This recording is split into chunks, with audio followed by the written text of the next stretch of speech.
सबसे पहले तो मैं ये कहना चाहता हूं कि देखो, मैंने उस दिन भी कहा था कि जैसे हिंदू धर्म में गौ माता को 33 करोड़ देवी देवताओं का वास माना गया है, इसी तरह से ब्राह्मण में 36 बिरादरी का वास है।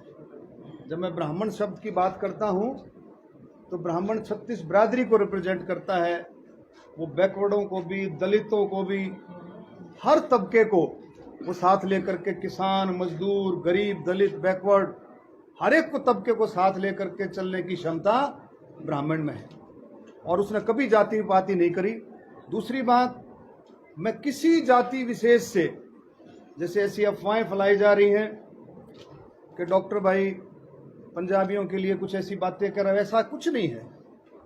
मैं बिल्कुल भी पंजाबी बिरादरी का मैं इतना सम्मान करता हूं। पंजाबी बिरादरी की वजह से मैं सोनीपत से निर्दलीय चुनाव में उनका पूरा योगदान रहा, करनाल से मैंने चुनाव लड़ा, पानीपत से, करनाल से, नीलोखेड़ी से, तरावड़ी, हर जगह से, असम से, सब जगह से उनका पूरा योगदान रहा।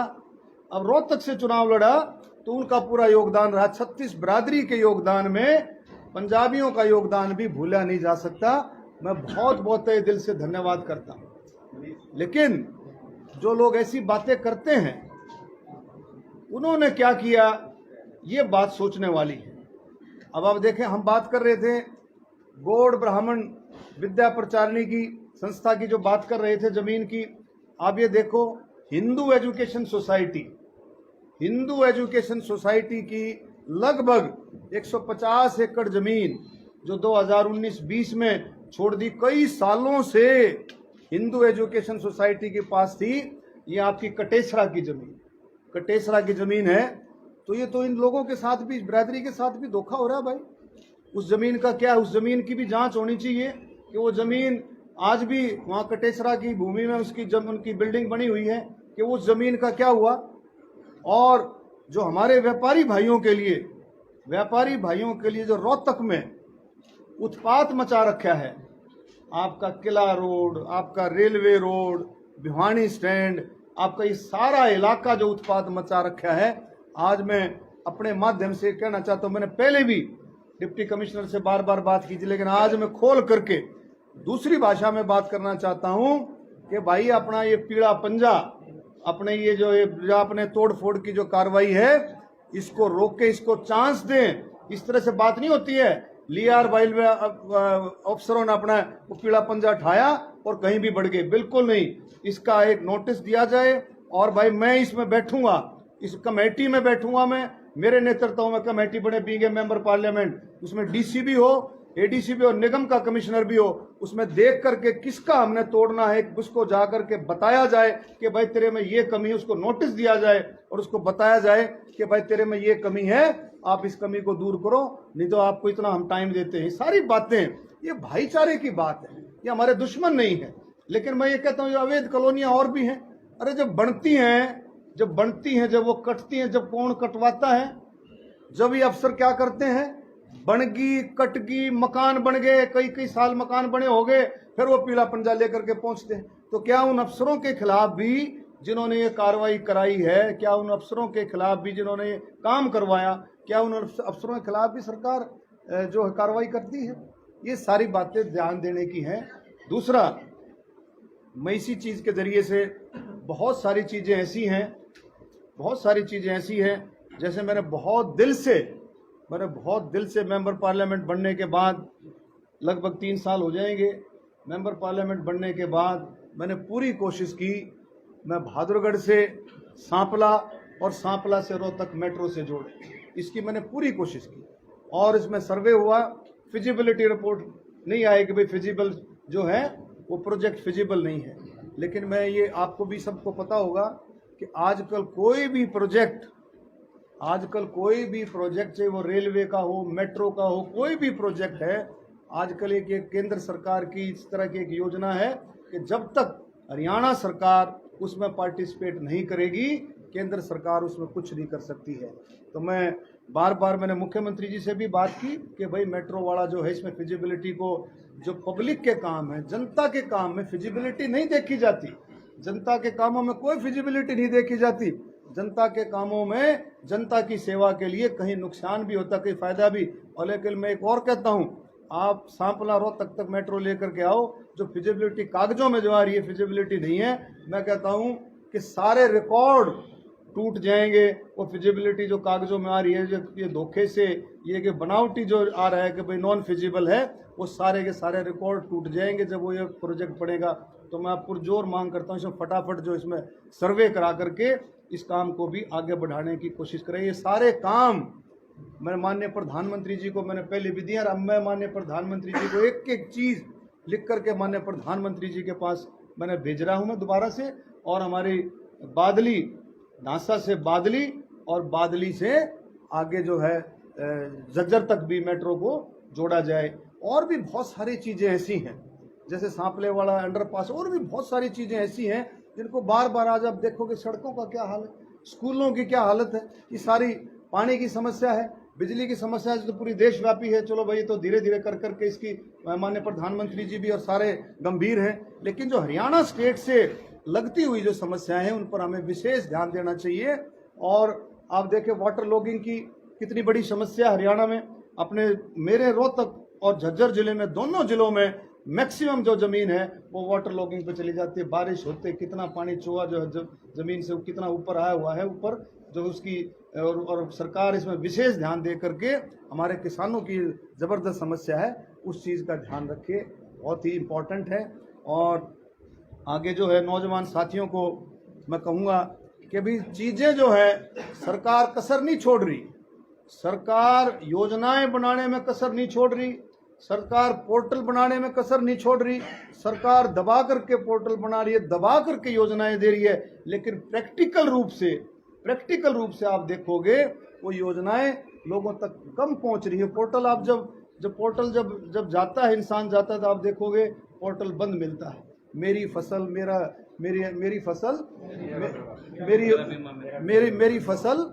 मेरा ब्यौरा, उसमें आप देखेंगे जब कितने किसानों के फोन आते हैं कि वो पोर्टल ही बंद मिलता है, नहीं समझे। और तो कितनी सारी योजनाएं ऐसी है जिनके पोर्टल बंद मिलते हैं। अब दूसरा, अब ये सरकार ने कानून बनाया 75% हम लोगों को नौकरी देंगे, इस फैक्ट्रियों में नौकरी देंगे। लेकिन आप जा करके देखो, आप जा करके देखो, एशियन पेंट में देख लो, मारुति में देख लो, आप अपना वहाँ पर जो है झज्जर में जा करके कहीं भी जा करके देख लो, आपका बादली है जो इसमें इस इलाके में जा करके देख लो, कहीं भी यह आज तक कहीं भी लागू नहीं है।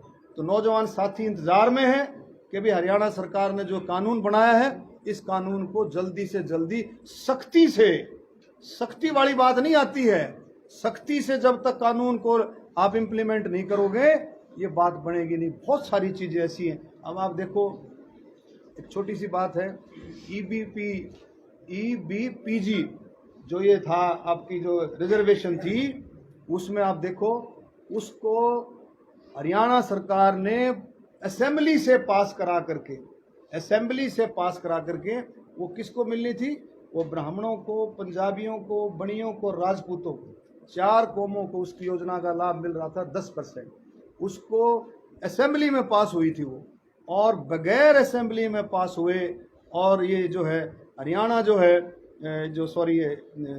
इकोनॉमिकली वीकर जो योजना आई, उसमें बगैर पास हुए। आप देखो, जिन लोगों के फॉर्म भरे गए थे, जिन लोगों का सिलेक्शन हो गया था, 241 बच्चे ऐसे हैं जिनका सिलेक्शन हुआ है, लेकिन सरकार को कोई जूम नहीं रही थी। 241 परिवार, 241 बच्चे बिल्कुल दर दर की ठोकर खाते घूम रहे हैं। मैं सरकार से कहूँगा उसका विशेष ध्यान करके, ये जरूरी है, ये विशेष ध्यान करके उसका समाधान किया जाए। क्योंकि लोगों की मांग ये है कि भाई आप जब फार्म निकले थे, जिस योजना के तहत में फार्म निकले, जब रिजल्ट निकला, जब भी वो योजना थी, लेकिन उसके बाद वो योजना रद्द हुई। और जो आप जो इसको कर सकते थे, अब भी आप कर सकते हो, किसी तरह से करके उन बच्चों को ज्वाइन कराया जाए।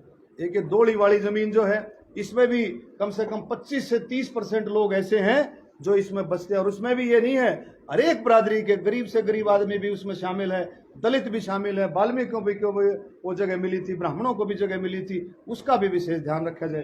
तो मैं अब जो असली बात है, जिसको सुनने के लिए आप पूरा उतावले हो रहे हो, अरे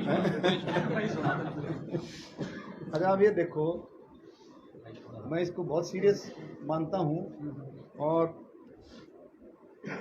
जो ये हमारी परावर वाली जो ज़मीन है, ये 15 एकड़ 3 कनाल, ये ज़मीन आप सबको पता है किस तरह से, इसका सारे प्रेस के भाई मेरे से भी ज़्यादा जानते हैं इसमें।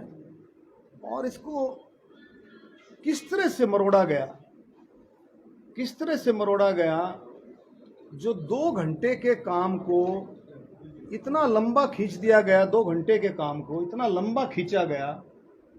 ये इस बात की जांच होनी चाहिए। इस बात की जांच कौन करेगा? इस बात की जांच कोई सेंटर का कोई मंत्री नहीं कर सकता। इस बात की जांच होगी प्रधानमंत्री कार्यालय से। प्रधानमंत्री कार्यालय, प्रधानमंत्री के हस्तक्षेप से, इंटरवेंशन से ये जांच होनी चाहिए। ये जांच का मकसद क्या है कि जो 2 घंटे के अंदर जो काम हो सकता था, और जो बराबर 2 महीने से लगातार चलते हुए बहुत दिन से रहा था। हमारे कई साथी हैं जिन्होंने माननीय मुख्यमंत्री जी से बहुत बार बात की परावर की जमीन के बारे में। हर बार ये कहा जाता था कि भाई संस्था की जमीन है, संस्था को दे देंगे। नाटे नहीं है, आज भी नहीं नाटे हैं। जब संस्था की जमीन है, संस्था को दे देंगे, तो फिर इतनी देरी क्यों, इतनी देरी क्यों? तो इसका मतलब ये है कि पार्शियलिटी समझते हो ना आप सारे पत्रकार भाई, समझते हो कि दिमाग में कहीं न कहीं पंगा लेने वाली बात थी। दिमाग में कोई बात थी कि 22 तारीख को 36 बिरादरी इकट्ठी हो, 36 बिरादरी इकट्ठी होकर के शोर मचाए, झगड़ा हो, सरकार को कोसे, और भाई इस तरह से करके और ये हमारे से अलग हो जाए। उस दिन भी मैंने हाथ उठवाए थे। उस दिन हाथ क्या उठवाए थे कि भी क्या आप लोगों ने भारतीय जनता पार्टी की वोट दी? तो उन्होंने क्या कहा कि सारे ने, मेरा ख्याल पूरे पंडाल ने हाथ उठा करके ये कहा था, हमने भारतीय जनता पार्टी की, यानी कि भारतीय जनता पार्टी के वोटर, भारतीय जनता पार्टी के समर्थक और उनके साथ ऐसा व्यवहार। तो मैं ये बात रखना चाहता हूँ। अब ये देखो, जब माननीय मुख्यमंत्री जी बने तो वो ओथ लेते हैं। मुख्यमंत्री जी ने ओथ ली। इसमें ये कहता है, ये देखो, अनुराग या द्वेष, अनुराग या द्वेष के बिना सभी प्रकार के लोगों के प्रति संविधान और विधि के अनुसार न्याय करूंगा। अनुराग या द्वेष। तो मैं एक चैलेंज करके कहता हूं, this is a violation of the oath. Oath का ये सरेआम वायलेशन है, सरेआम वायलेशन है, गंभीर वायलेशन है। आप ये देखो ना कितना गंभीर वायलेशन है। हम अब छोटी बात समझते रहे, 15 एकड़ जमीन है क्या? अरे मैं कहता हूँ द्वेष की भावना से कि भाई नहीं देनी, इब्बे नहीं देनी, अभी नहीं देनी। अभी का क्या मतलब था? अभी नहीं देनी। मैं आपको जब इसकी इंक्वायरी होगी तो मैं खुलासा भी कर दूंगा। मेरी जिस अफसर ने ये जमीन देनी थी उससे मेरी बात हुई, और उससे मेरी बात के मेरे टेलीफोन में, मैं रिकॉर्ड नहीं करता, मेरे टेलीफोन में ये तो रिकॉर्ड होगा, हाँ भी मैंने उससे बात की। ये तो मेरे टेलीफोन की कॉल डिटेल में आ जाएगा, हाँ भी मेरी उससे बात हुई। समझते हो ना? मेरी उससे बात हुई। उसने कहा, मैंने कहा भाई मुख्यमंत्री जी से बात होगी, भाई वो हमारी चिट्ठी दे। उसने कहा भाई बात होगी है। मुख्यमंत्री जी ने कहा भी जमीन देनी है, लेकिन अभी नहीं देनी, अभी नहीं देनी। वो अभी का मतलब क्या था? वो अभी क्यों नहीं देनी? इसका मतलब, अभी का मतलब द्वेष की भावना से। तो मैं माननीय प्रधानमंत्री जी से कहना चाहता हूं, दिस इज ए वायलेशन। ये वायलेशन है, ये बिल्कुल ओथ का जो है, ये बिल्कुल आप देखेंगे, बिल्कुल ये बिल्कुल गड़बड़ की है। इसमें माननीय प्रधानमंत्री जी को कहूंगा कि इस बात को हल्का ना ले। 15 एकड़ 3 कनाल, ये बहुत बड़ी गहरी साजिश है कि हो सकता है और बिरादरियों के साथ भी, बैकवर्ड भाइयों के साथ भी। आप ये देखोगे ना, अब ये मैंने बताया था ईबीपीबी का मामला जो है, इसमें ब्राह्मण, बनिए, पंजाबी, राजपूत, इसमें भी द्वेष की भावना से काम हुआ है।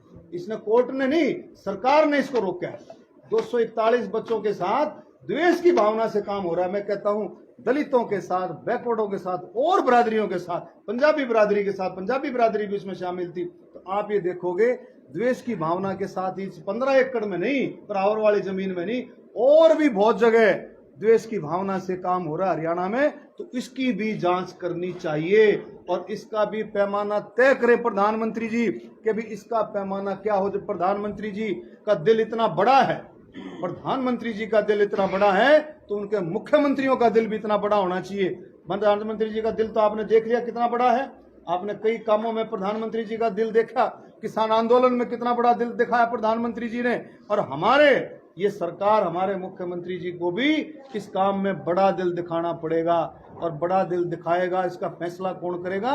इसका फैसला और किसी के काबू की बात भी नहीं भैया, यह काबू की बात है सिर्फ माननीय प्रधानमंत्री जी के काबू की बात है कि क्या ऐसा हुआ।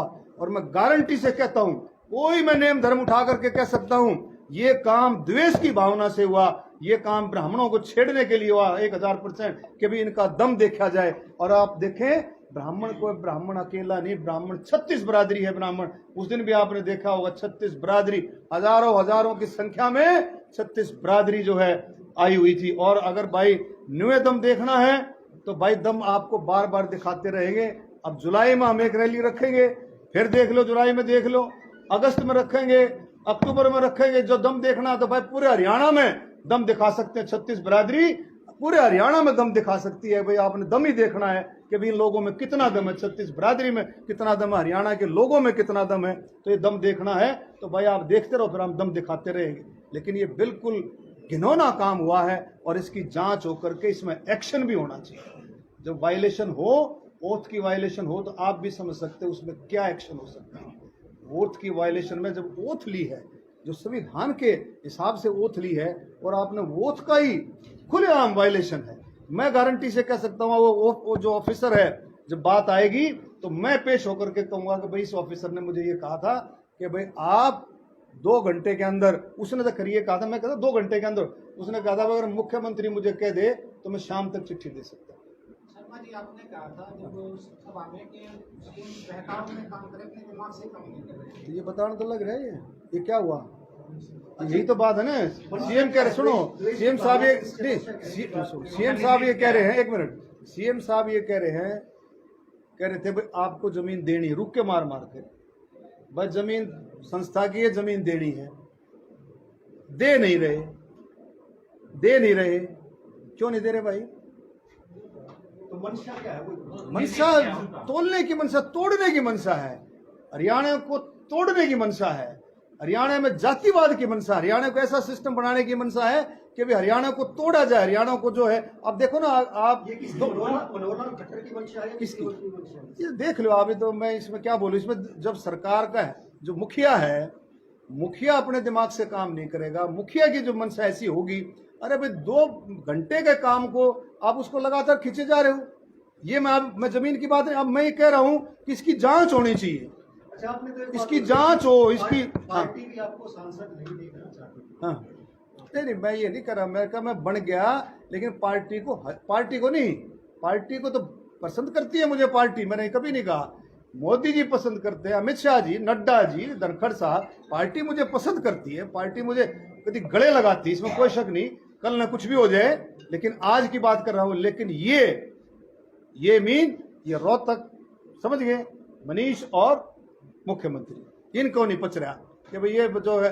अच्छा, मनीष तो कहते दिमाग में रहता है रोहतक से कोई भी ना जीतता है, वो भी ना जीता, वो भी इसके दिमाग में नहीं रहता वो मैं जीत जाऊँ भाई। वो दोनों एक दिन उससे पूछा, ये क्या नाम है, शमशेर खरकड़ा, उससे पूछ लिया।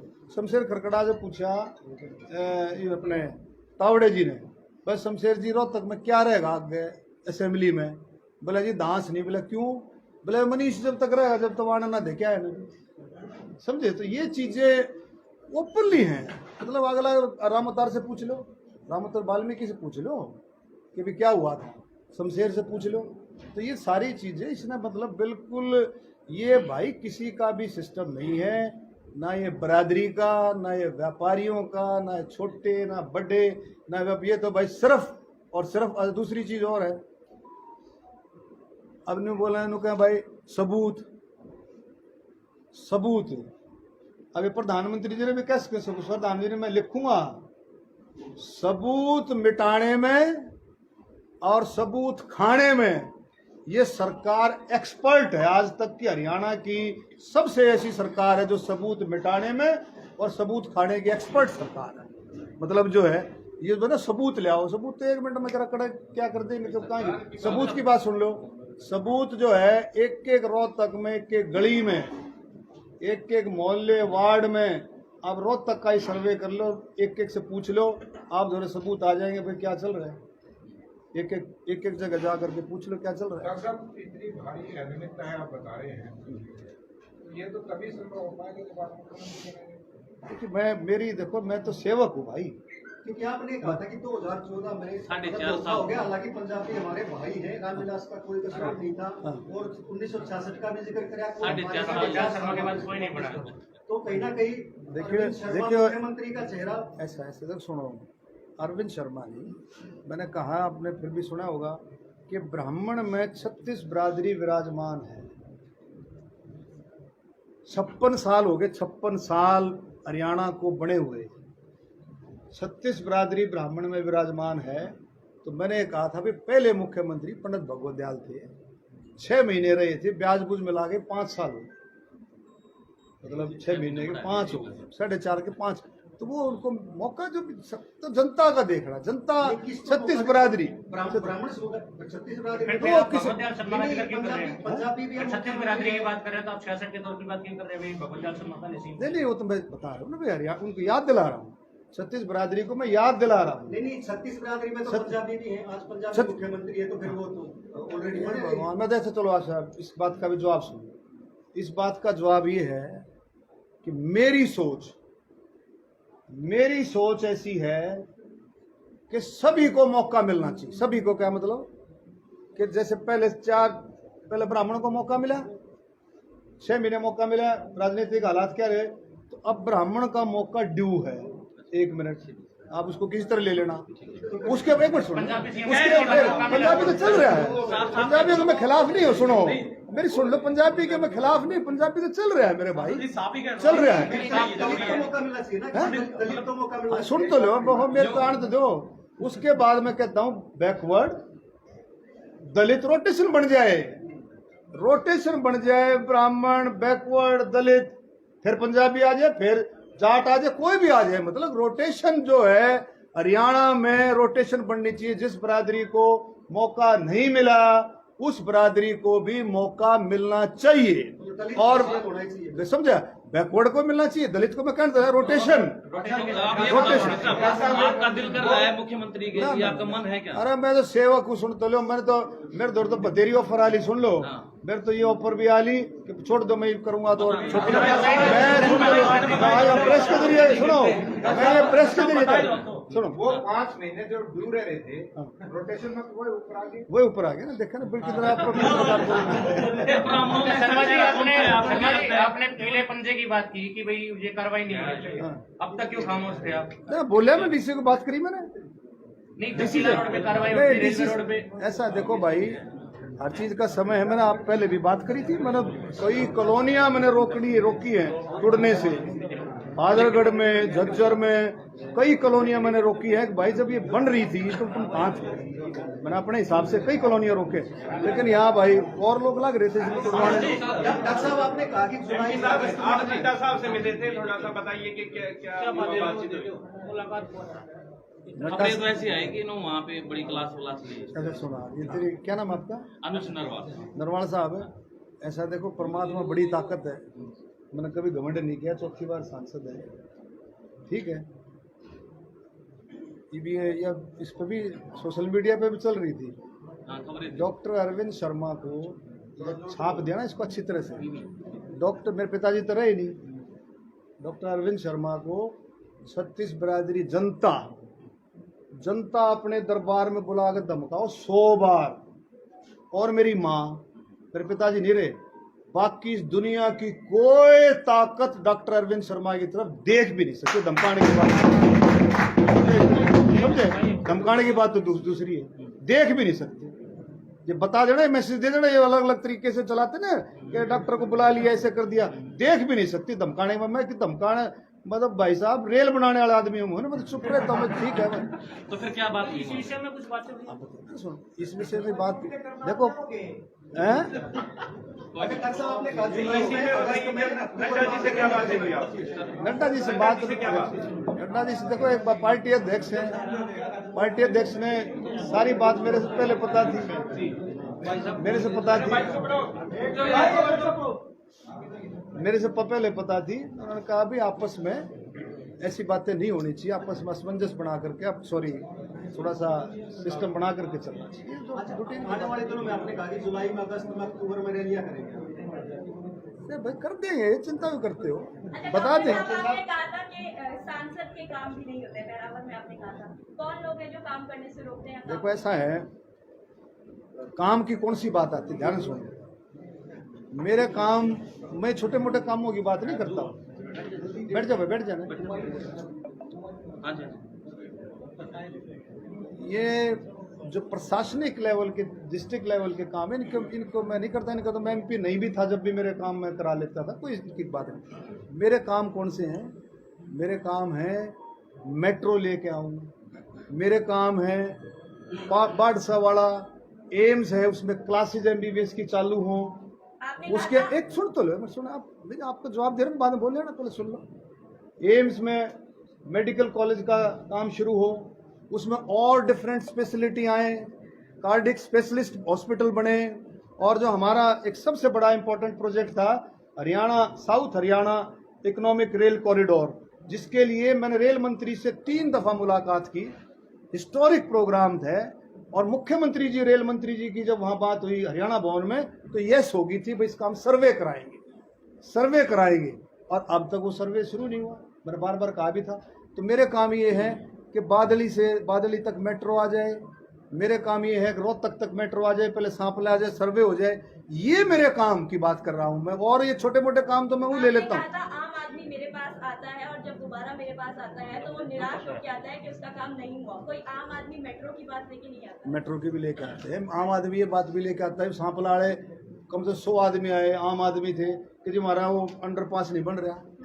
अंडरपास मैंने फौरन बात की, मैंने रेलवे में बात की, मैंने हाईवे पर भी बात की, हाईवे वालों के ना अपने गडकरी जी से एक ही जवाब आता है, भाई टेंडर होना है, टेंडर हो गया, टेंडर हो गया, टेंडर हो गया। तो तकलीफ की बात है ये। मैं 3 साल से मैं इस बात के लिए लग रहा हूँ। अच्छा, कल मनीष ग्रोवर को लेकर नवीन जैन ने कहा है कि अगर पहरावर की जमीन के बीच में कोई आता है तो सरकार पर फरसा चला देंगे। और आपके लिए भी कहा है कि अगर आप काम नहीं करेंगे तो वो फरसा आपके लिए भी मैं तैयार है। देखो ऐसा, देखो सुन, मैं तो सेवक हूँ, मेरे पर कोई चला ले, समझे, मैं तो सेवक हूँ। रही बात कामों की, अरे डॉक्टर अरविंद शर्मा तो मशहूर ही इस चीज में है। डॉक्टर अरविंद शर्मा तो सेवक के रूप में मशहूर है। अरविंद शर्मा किसी के काम नहीं नाटता, किसी के भी। किसी ने हमारा वोट नहीं दे रखी ना, उसके भी काम नहीं नाटता। नवीन जैन कहते हैं कि अगर आपके सरकार ने सुनती है तो हम आपके साथ है, फरसा लेके जाएंगे कि आपको जनता के बीच में जाओ, आप जनता के बीच में जाओ, अगर सुनवाई नहीं होती है, सरकार नहीं सुनती है, तो हम तैयार हैं आपके साथ। देखिए नवीन जैन भाई अपना, और अच्छा तजुर्बा है उसका, इसमें कोई शक नहीं। वो कोई बात कर रहा है, मैं अपना फील्ड में घूम रहा हूँ, वो अपने फील्ड में घूम रहा है, तो कोई ऐसी बात उसको मिलती है तो उसको भी हम गौर करेंगे, पूरा अच्छे तरीके से गौर करेंगे। अच्छा डॉक्टर साहब आपसे राव इंद्रजीत से कोई मुलाकात, राव इंद्रजीत सिंह के घर पे कोई मुलाकात हुई है क्या? कुछ अरे मैं इस तरह का आदमी नहीं हूँ, मैं मुलाकात वाला कौन है? मैं लोगों का आदमी, मुलाकात वाला नहीं हूँ मैं। आपको बता रहा हूँ, मेरे को समझ नहीं पाए हैं ये पार्टी, ये सरकार जो है समझ नहीं पाई है कि मैं आदमी कैसा हूँ। समझे, मतलब सेवक आदमी, मैं तो इस आदमी, मुझे थोड़ा सा भी ध्यान रखा जाए, ये एक मिनट थोड़ा सा भी ध्यान रखा जाए तो मैं गारंटी से कहता हूँ 50 साल बीजेपी, जितने तक जीऊं बीजेपी नहीं हिलने दूं मैं, हिलने नहीं दूं मैं बीजेपी को। क्या बात कर रहे हो आप? ये तो सिस्टम जो है ना घुमा रखा है। मैं एक मिनट, कितनी बड़ी बात सुनो, कितनी बड़ी बात है। अरे मेट्रो का सर्वे चालू हो जाए, कितना बड़ा काम है ये। बादलगढ़ तक मेट्रो है, आपका हमारा था वो रैपिड ट्रांजिट रैपिड ट्रेन वाला। लेकिन डॉक्टर साहब उससे ये नहीं लगता कि आप RRTS आने वाले दिनों में ऐसा लगता है कि आपकी बीजेपी से राय अलग होगी? नहीं, बीजेपी के लिए मैं फिर भी कहा है मैंने, प्रधानमंत्री देश की जरूरत है, बीजेपी देश की जरूरत है, और बीजेपी ही देश को चला सकती है। अभी बहुत सारे काम हैं, यूनिफॉर्म सिविल कोड, बहुत सारे काम हैं जो भारतीय जनता पार्टी ने करने हैं इस देश को एकजुट करने के लिए। और बीजेपी से मैं कहीं दूर नहीं हूं और बिल्कुल बीजेपी के साथ हूं। बाकी भाई परमात्मा बड़ी मैं अपनी तरफ से दूर नहीं हूं। किन दलों से आपकी चर्चा हुई? आम आदमी पार्टी से? मेरी सुनो, मैं झूठ नहीं बोला करता, मेरी किसी से चर्चा नहीं इस बारे में। वो चर्चा वैसे other there is different thing, लेकिन ना मैं राव इंद्रजीत से। कल तो देखो एक चीज सुनो, इतने मेरे बेटे गुरु हैं कि कल जो है उसका बूथ सशक्तिकरण का कार्यक्रम था। पार्टी हेडक्वार्टर में बूथ सशक्तिकरण का कार्यक्रम था। उस बूथ सशक्तिकरण के कार्यक्रम में कम से कम 150 के करीब एमपी गए हुए थे पूरे देश से। तो अब इसमें आया कि जी डॉक्टर अरविंद शर्मा को वहां बुला करके भी ऐसी बातें हुई। और वो तो कार्य में आना था रोहतक, मेरी ड्यूटी रोहतक थी, तो मैं रोहतक रियाज किया। तो मैंने उनको फोन किया, बोला जी आप दिल्ली अटेंड करें। दिल्ली अटेंड कर लिया हेडक्वार्टर। कोई वो जो मीटिंग थी ना, वो मीटिंग जो थी भाई साहब, वो सिर्फ बूथ सशक्तिकरण की थी, जिसमें नड्डा जी, राव इंद्रजीत जी और इसमें रमेश कौशिक भी थे, सुनीता दुग्गल भी थी, आपके संजय भाटिया भी थे, इस तरह से सारे, कृष्णपाल गुर्जर भी थे। नहीं सारे तो नहीं थे, मतलब जिनके एमपीज के अलग अलग, जैसे नायब सैनिक की ड्यूटी कुरुक्षेत्र थी या कैथल थी, अलग अलग थी। तो मेरी ड्यूटी रोहतक थी, लेकिन मैंने वहाँ अटेंड किया। आप बने थे उस टाइम, आपने दरबार लगाए थे, लेकिन उसके बाद बंद कर दिए गए। क्या कारण हो? मतलब बंद कहाँ करे, चल रहे हैं मेरे। अरे नहीं, कोई बंद नहीं करे, कोई बंद नहीं करे। झज्जर भी लगाया है, कोसी लगाया था, पीछे रोहतक लगाया था, दरबार नहीं कहो। दरबार is not a proper word. 22 को सीएम साहब का फोन आया था क्या आपके पास? इग्नोर कर दिया आपने वीडियो से। क्या उनसे बातचीत हुई है सीएम साहब से अभी तक? तो सीएम साहब देखो ऐसा है, वो बात दूसरी है। माननीय मुख्यमंत्री हमारे सम्मानित हैं और उनका टेलीफोन उनका आज है मैंने करना, वो कोई सी बात नहीं है। बातचीत हुई और वो जनरल बात हुई। 22 मई को जो भाषणबाजी हुई है, 22 मई को जो भाषणबाजी हुई है, उस पर ओम प्रकाश धनखड़ ने कहा है कि हरियाणा वो भूमि है जहां पर जरूरत से ज्यादा रोज की भाषा नहीं चलती। ऐसी भाषा जो है वो तालियां तो बटोर लेती है, लेकिन वोटों में तब्दील नहीं होती। ऐसे लोगों की उन्होंने जमानत जब्त होते हुए देखी है। अपना देखो, मैं इसमें तो प्रैक्टिकल चीजें तो भाई बोले भाई ये आए सामने, क्यों चिंता कर रहे हो, सारी चीजें जो है। डॉक्टर साहब, जिस तरह से आप मुख्यमंत्री को ये कह रहे हैं कि वो अपने दिमाग से काम नहीं कर रहे, प्रदेश में भ्रष्टाचार है, ऐसे भी आपने आरोप लगाए हैं, तो क्या आप मुख्यमंत्री बदलने की डिमांड करते हैं? देखिए ऐसा है, मैंने जो ये बात रखी है ना, इसको देख लो, छाप लो इसमें। ये जो अनुराग या द्वेष, मैं कहता हूँ इस जमीन को देने के मामले में 1000 कहते हैं ना प्राइमा फेसिया, जो एडवोकेट प्राइमा फेसिया ये है कि फर्स्ट साइट में ये लगता है कि द्वेष की भावना से काम किया गया। और वायलेशन जो है, वायलेशन का कानून क्या है, मेरे मुंह से क्यों को आओ, आगे कह दूंगा थोड़े दिन बाद। ठीक है, मतलब आप देखो ना वायलेशन का क्या कानून। अगर कोई ओथ का वायलेशन करता है तो आप समझ लो माननीय प्रधानमंत्री जी के हाथ में छोड़ दिया, वो फैसला करेंगे। वो जो फैसला करेंगे मुझे मंजूर है, जो प्रधानमंत्री जी फैसला। एक सवाल ये है कि आपने अहिरवाल रेजिमेंट के लिए अलग स्थापना के लिए उसकी बहुत जोर शोर से आवाज उठाई, लेकिन अब वो कह रही थी ना बहन जी, सुनो, वो कह रही थी भी आप क्यों परेशान हो। मैं इस चीज से परेशान हूँ। क्या नाम बहन जी आपका है? दीपिका। इस चीज से परेशान हूँ कि मैंने अहिरवाल रेजिमेंट की, मैं पहला मेंबर पार्लियामेंट था जो मैंने संसद में आवाज उठाई। मार्शल कौम है अहिर, मार्शल कौम। और आप देखोगे कोसली में, वैसे तो अहिरवाल का मतलब ये है कि कोसली रेवाड़ी वो इलाका पूरा अहिरवाल का, लेकिन अब पर्टिकुलर अगर हम कोसली की बात करें तो पत्रकार जी, हर घर में, हर एक घर में कोई ना कोई फोर्स में बेटा है और हर दूसरे घर ने कुर्बानी दी है, हर दूसरे घर ने कुर्बानी दी है। कोई शहीद हुआ है, कोई किसी तरह से कोई डिसेबल्ड हो गया, किसी न किसी तरीके से हर दूसरे घर। तो मेरी बात है, जैसे मार्शल कौम में क्या है, मार्शल कौम में जाट है, ब्राह्मण है, राजपूत है, अहीर है, सिख है, गोरखा है, इन सब की रेजिमेंट है। तो अहिरवाल भी बन जाए, अहिरवाल रेजिमेंट भी बन जाए। और रेजिमेंट बनने का मतलब ये नहीं है, रेजिमेंट बनने का मतलब ये नहीं कि उसमें अहीर है, उसमें मिक्स होगा, उसमें ब्राह्मण भी होंगे, उसमें ब्राह्मण भी होंगे, अहीर भी होंगे, सभी जातियों का समावेश होगा उसमें। मैं फिर से मांग करता हूं दोबारा से अहिरवाल रेजिमेंट की मांग से मैं कहीं पीछे नहीं हटा हूं।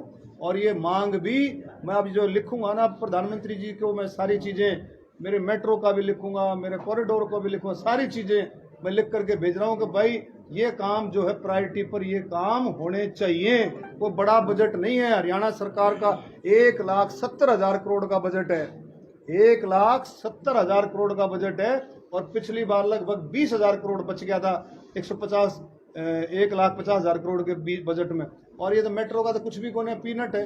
1 किलोमीटर 30 करोड़ रुपए 1 किलोमीटर का आता है। जहाँ वो बनेगा स्टेशन बनेगा वो 35-36 करोड़ रुपए, 30 करोड़ रुपए उसका आता है। आप देख लो क्या कुछ भी कोने सरकार चाहे तो कुछ भी है।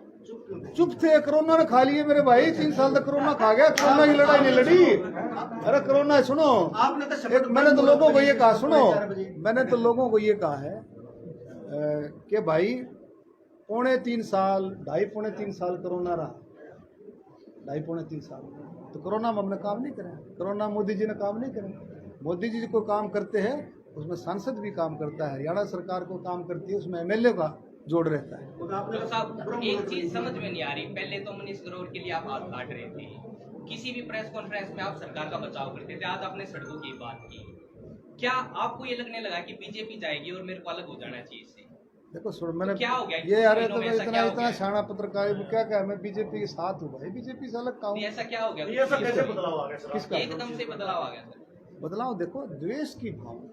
आप देखो, मतलब मेरे को कम से कम 1 हफ्ता ये लगाए रखा, सुन रहे हो भाई साहब, लका साहब, मेरे को ये एक मिनट सुन रहे, मेरे को ये लगाए रखा कि भाई चिट्ठी अभी आ रही है, अब चल पड़ी है, मुड़ गई है, अब दफ्तर तक लिकड़ गई, उड़ गई, चल पड़ी, अभी मैं चंडीगढ़ जा रहा हूँ, अभी मैंने साइन करा लिए। बाई गॉड, इस तरह से उसने कंफ्यूज रखा। अब चिट्ठी आ रही, चिट्ठी आ रही।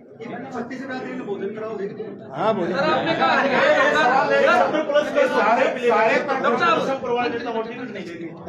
सारे